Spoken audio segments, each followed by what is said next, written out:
There's many platforms out there to power your website and manage your content. When we talk about managing your content, usually it's called a content management system, so CMS. So there's Squarespace, Wix, GoDaddy. There's also Webflow, and then WordPress. Shopify for e-commerce, obviously, is a big one.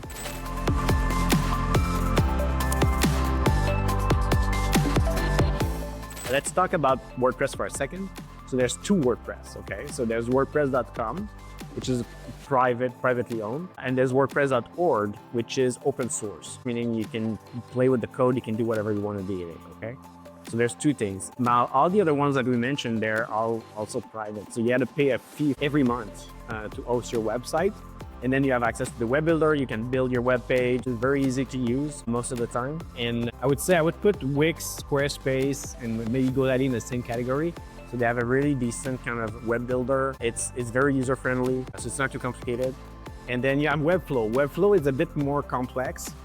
You can do a lot more with it, but again, it's hosted by a third party. And then WordPress.org, this is where you can actually download WordPress, install it on your own server, and then build your own website with this. And then you can host your server anywhere. So there's many companies that let you host, WordPress.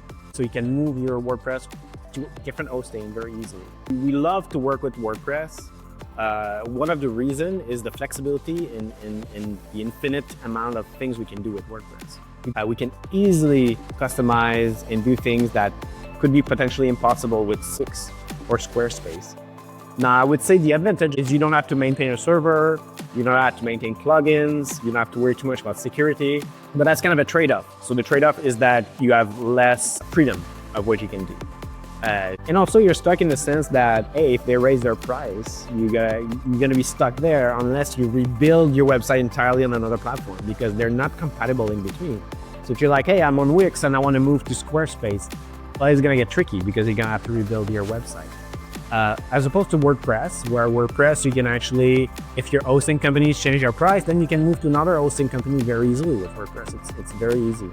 However, with WordPress, you gotta maintain, your plugins, your security. So there's a bit more work to it, but I think in the end, it's a really good trade-off for the flexibility it offers, especially with e-commerce.